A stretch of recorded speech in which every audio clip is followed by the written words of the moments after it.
Hello tout le monde, moi c'est Jeanne, ici on parle tricot et aujourd'hui on vous filme un podcast. Sur cette chaîne c'est notamment du tricot mais c'est aussi un peu d'autres arts créatifs, notamment dans mes vlogs. Mais aujourd'hui on fait un podcast tricot parce que ça fait je crois 2 mois que j'en ai pas filmé et que j'ai beaucoup de trucs à montrer. Je pense que ce sera même en 2 parties parce que je pense que je vais beaucoup parler aujourd'hui.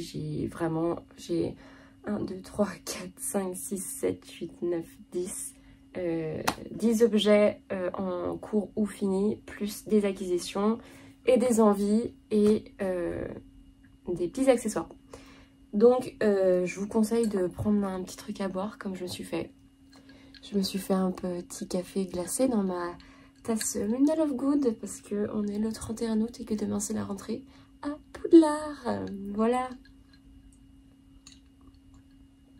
Et vu que je compte beaucoup parler, faut que je boive pour me... Comment on dit? Pour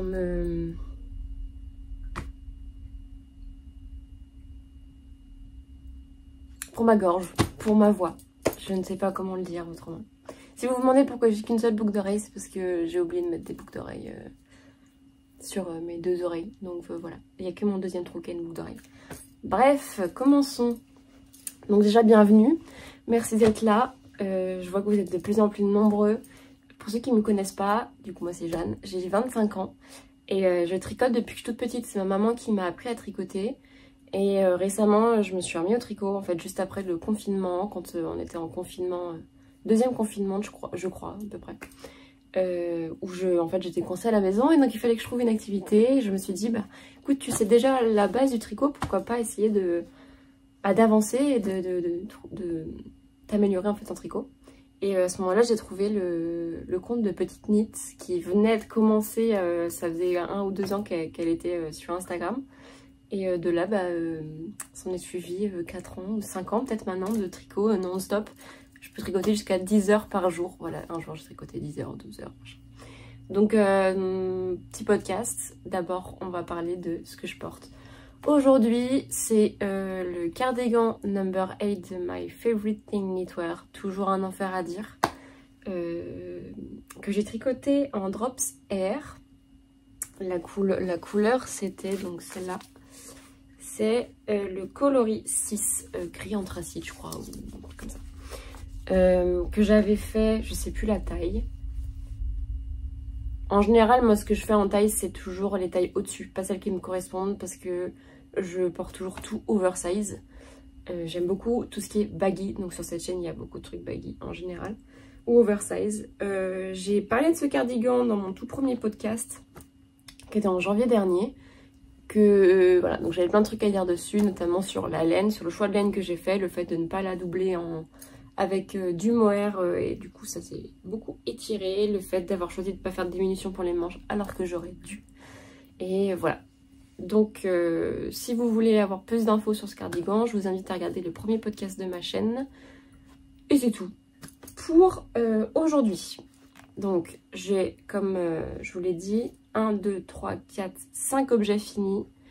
1, 2, 3, 4, 5 en cours. 5 en cours, 5 whips. J'ai des accessoires, j'ai des acquisitions. Et à la fin, je vous parlerai un peu de ce que j'ai envie de faire plus tard. Les patrons qui sont sortis sur Instagram ou pas d'ailleurs, qui ont été tease, qui ont été montrés mais qui n'ont pas encore été... qui sont pas sortis encore. Donc on va commencer. Premier truc, alors, je vous ai parlé, pour ceux qui étaient là dans le dernier podcast, j'avais plus trop de sous à l'époque, je n'avais pas de travail, ce que j'ai aujourd'hui. D'ailleurs, grande nouvelle, je vais peut-être changer d'appart pour pouvoir vous filmer dans un endroit un peu plus agréable. Et donc la dernière fois, je n'avais pas trop de sous, donc j'avais décidé de vider tout ce que j'avais dans mon stash de laine, qui est ici. Voilà, c'est un énorme stash de laine que j'ai re-rempli depuis, je vous expliquerai pourquoi après. Et donc, j'avais récupéré plusieurs types de laine, notamment beaucoup de Flora. Il faut savoir que je tricote en drops pour l'instant. Quand j'aurai un peu plus d'argent, j'essaierai de prendre de la laine un peu plus équitable. Pour l'instant, c'est un peu tout ce que je peux me permettre. Et donc j'avais de la Flora et beaucoup de Kid Silk. Et j'avais des restes, j'avais une pelote, deux pelotes, une moitié, 40 grammes, 30 grammes.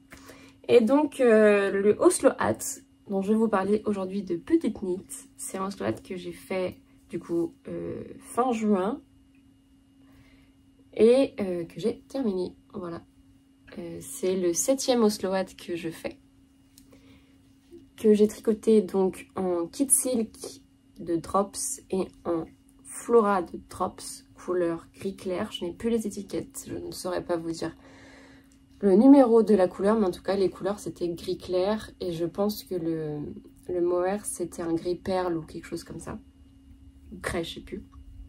Donc il faut savoir que moi je n'ai pas d'aiguille 3 mm dans mes chiagous, je tricote en chiagou métal, j'ai pas de 3 mm, donc j'ai tricoté en 3,25, je tricote à peu près tout en 3,25 parce que quand c'est conseillé en 3 mm, parce que de toute façon je tricote un peu trop serré par rapport à la gauche normale.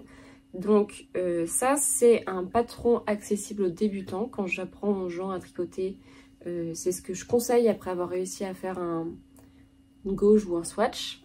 C'est en fait faire le Oslo Hat qui est très simple à faire.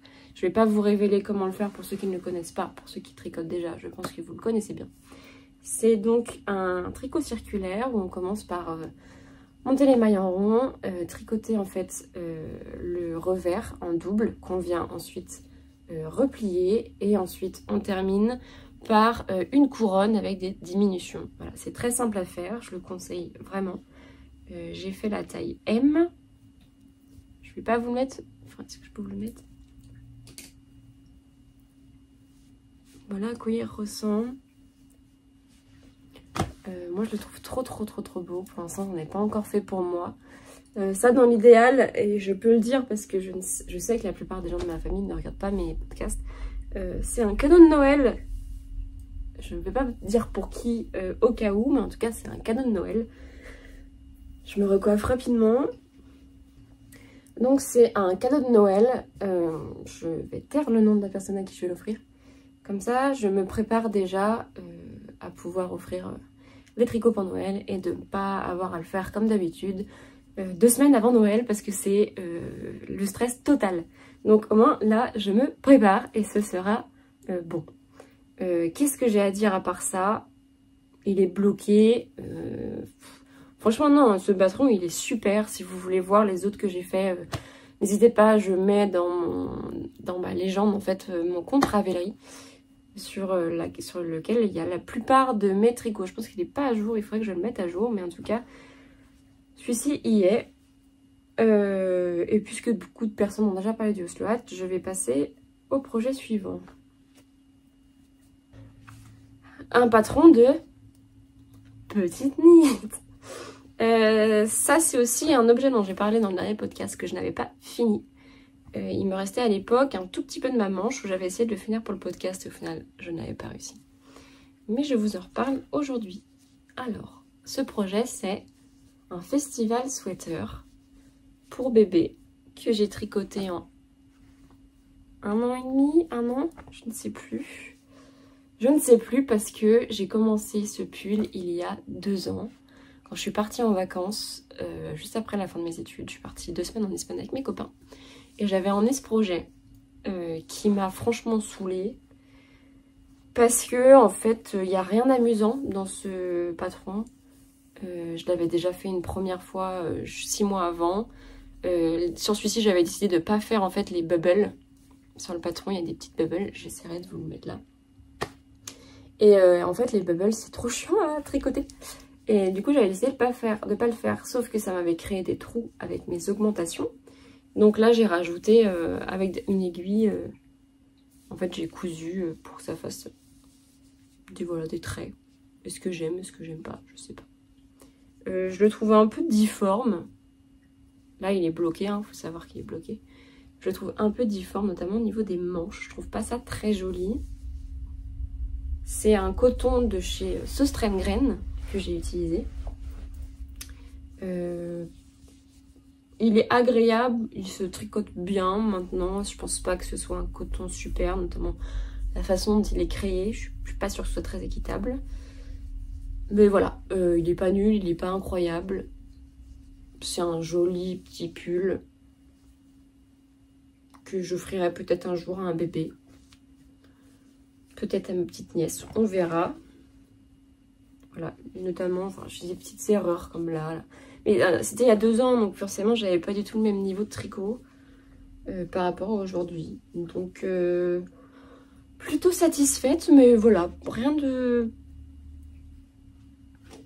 Je sais pas, il m'apporte pas forcément beaucoup de bonheur, ce petit pull. Je suis allée acheter des fermetures à la mercerie, donc j'en ai pris 4. J'ai pris ces 3 couleurs. Et j'ai pris une dernière pour faire du vert. Et j'ai fait cette petite pochette qui est le Honey Purse de Petite Knit. Je l'ai montré dans mon dernier vlog. C'était le branle-bas combat. C'était le parcours du combattant, ce petit truc là. Parce que en fait c'est de la honeycomb le motif. On commence par monter en... En fait c'est une technique, je sais plus, c'est un prénom d'ailleurs cette technique. On monte 2 aiguilles, en fait on monte comme ça, donc on fait 2, je sais plus combien de rangs de jersey, hop on monte, et en fait au fur et à mesure ça va faire un truc droit, et en venant en rond, enfin là en l'occurrence c'était pas en rond, c'était en magic loop, on vient monter le honeycomb. Alors j'avais déjà vu un podcast de Tricolibri, donc Emma, il y a quelques années qui avait fait le honeycomb, elle c'était le purse. Non. Alors je ne sais plus comment il s'appelle, mais c'est celui qui est le pochon quoi. Et pendant ce vlog, elle qui est expérimentée, mais, je me rappelle qu'elle avait dit qu'elle avait un peu galéré quoi. Qu'elle pouvait pas trop tricoter devant la télé, machin. Moi je me dis oh quand même. Bah, moi qui regarde, enfin qui tricote que devant la télé, il n'y a pas de raison que j'y arrive pas. Que nenni, elle a complètement raison. C'est super dur parce qu'en fait c'est un motif qui se tricote en 4 étapes. Et franchement, si tu loupes une étape, bah tu loupes un point. Si tu loupes un point, c'est impossible à récupérer. Enfin, c'était l'enfer quoi. J'ai refait. Déjà le début, je l'ai recommencé 5 fois. J'avais jamais le nombre de mailles. Quand j'arrivais à la 2e, 3e étape, j'avais un truc en plus, un truc en moins. Du coup, il fallait que je tricote ensemble, que je lâche un point, machin. Et on voit très bien en fait à la tête du purse, il est pas droit quoi. Non mais regardez ça. Franchement, il est tout déformé quoi. Et puis en plus, bah, je vous raconte pas parce que forcément le moment où je me rendais compte que j'avais plus de points ou trop de points, c'était ce côté-là. Donc bah il a pas... Enfin... Il est pas sexy quoi. Ça c'est pas beau. L'autre côté ça va mais bon bof. C'est pas droit. Bon au milieu ça va hein. Franchement, le motif en lui-même ça va. Les trucs que j'ai récupérés là...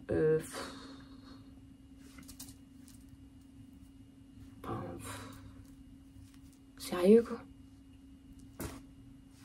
Voilà, je suis dégoûtée. J'ai acheté une fermeture, j'avais pas de machine donc je l'ai fait à la main. Non, j'avais une machine mais j'ai quand même choisi de le faire à la main. Que tu dois coudre en 2 fois. D'abord tu couds la fermeture, ensuite tu couds le tissu qui est à l'intérieur à la fermeture. Oh non! Bon. Je viens de me rendre compte que j'avais des taches. Parce que j'avais mis des trucs que je vous montrerai plus tard dedans et ça a décoloré le... Bon, c'est pas grave. Donc ça c'est le motif que j'avais mis dedans du coup. Un peu fin. Et au moment donc de mettre la fermeture, déjà j'ai... Enfin franchement c'était dur hein. Pour que ça dépasse pas, que ce soit droit, tout ça. Première fois que je fais ça avec du tricot. Bah c'est pas très droit, ça sort. Globalement pas très joli. Et en plus... Je pense que j'ai cousu la doublure un peu trop proche de la fermeture. Du coup, j'arrive pas à fermer. Enfin, Enfin, voilà, c'est dur, quoi. Limite, faut faire la muscu pour pouvoir fermer mon... Donc, je voulais l'offrir pour Noël. Enfin, je vais pas vous mentir, je vais le garder pour moi, quoi. Parce que super le cadeau. Voilà, je rigole. En vrai, c'est pas très grave, mais... Passer autant de temps sur quelque chose comme ça pour le rater, je pense qu'en plus j'ai pris une fermeture qui était trop grande, et du coup ça part un peu en... comme ça, donc Voilà, un peu déçue. Mais peut-être à refaire pour voir si la prochaine fois j'y arriverai mieux. Maintenant que j'ai fini par choper le motif et comment il fonctionne en fait. Mais bon, nul quoi. C'est comme ça. Hop. Un nouveau de fini. Ensuite, j'ai fini. Je sais pas si vous vous rappelez sur un de mes podcasts. Attendez, je bois.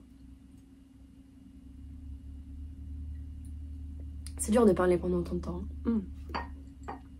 Sur un de mes podcasts, je pense que c'était le 4e, je vous ai parlé de ce petit scrunchie. Alors, ça, c'est le scrunchie que je fais quand j'ai des restes et que je sais pas quoi en faire.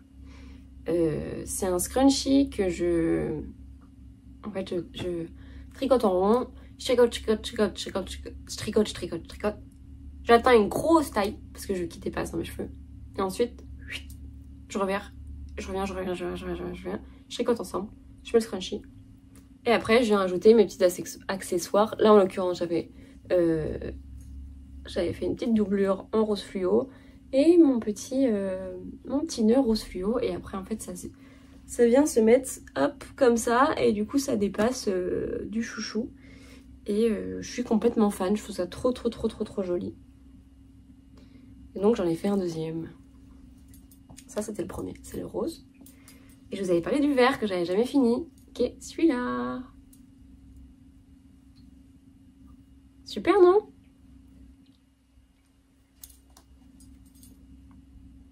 Pour la photo. Voilà, donc celui-ci est un peu plus petit. J'ai fait l'erreur de le serrer un peu trop au niveau de l'élastique par rapport à celui-ci. Donc il rend un peu moins bien dans les cheveux et en fait il repart un peu trop comme ça quand je le mets dans mes cheveux. Ou comme ça quoi. Donc il y a moyen qu'à un moment je revienne changer l'élastique. Voilà, je sais pas si je vais le garder ou si je vais le vendre. Mais trop mignon, non? La couleur, ça fait un peu automne. Et vous remarquerez que mes deux nœuds sont différents. Donc celui-ci, c'est un nœud qui fait un peu Noël, qui est un peu plus large. C'était pas fait exprès. C'était la première fois que je faisais de l'high-cord en mohair. La première fois que je faisais de l'high-cord d'ailleurs tout court. Et au lieu de prendre 4 mailles, j'en avais pris, je crois, 6 ou 7. Et du coup, ça avait raté. J'avais raté. Donc, ça avait fait trop large. Et au final, super joli. Donc, sur celui-ci, vous remarquerez que c'est beaucoup plus simple, beaucoup plus fin et beaucoup mieux fait. Pourquoi, vous allez me demander? Mais Jeanne, pourquoi c'est plus fin? Je vais vous répondre. J'ai découvert le tricotin. Je vais vous le chercher. Alors, qu'est-ce que c'est que le tricotin, Jeanne? Personne ne va me dire ça parce que j'ai remarqué que mon audience avait entre 50 et 65 ans. Quand j'ai parlé du tricotin à ma mère, à ma grand-mère et à ma tante, elles m'ont tous dit « Mais oui, Jeanne, le tricotin, forcément. Bien sûr, tu connaissais pas ?» Bah non, parce que notre génération connaît pas forcément le tricotin. C'est ça. Pour celles qui ont mon âge et qui ne savent pas ce que c'est ça. En fait, c'est un truc en bois comme ça, avec un trou. Et ici, on a 4 branches. Hop. Et en fait, ce qu'on vient faire, on vient faire passer un fil là, dans le trou, qu'on tire. Et ensuite, on va venir le faire passer autour des trucs en fer. Et on vient relever les mailles par-dessus, en boucle, en boucle, en boucle. Et on tire. Et à la fin, ça vous fait ça. Ça vous fait un fil, en fait, un high-cord, quoi. Mais c'est super! Donc moi, j'ai passé des heures et des heures et des heures à faire des high-cords à la main, alors qu'en fait, j'aurais juste pu acheter ça. Ça m'a coûté 4 € chez Söstrengren, et en plus, il est trop mignon. C'est une petite oie, là, j'adore, c'est moi.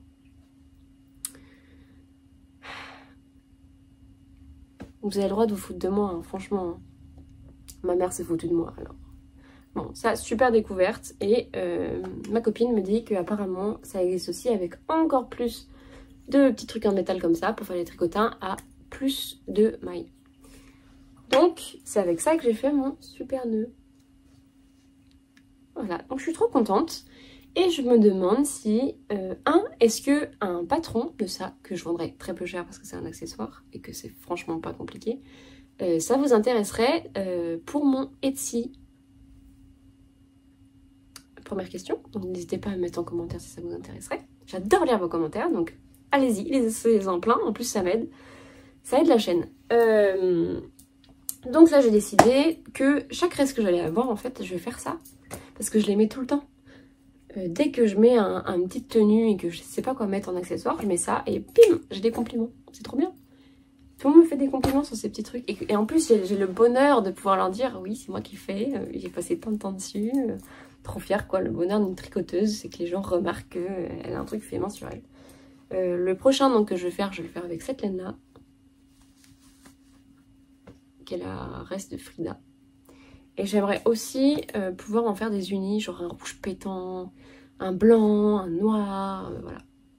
Limite, j'aimerais bien aussi essayer de faire la base, donc le chouchou en laine, et de faire le ruban en ruban. Et limite de le faire très long ou très large pour qu'il tombe un peu derrière la tête, vers le cou. Voilà, donc ils n'ont pas de petit nom, si vous avez des idées pour le nom. Je trouve qu'ils ressemblent un peu à des couronnes de Noël.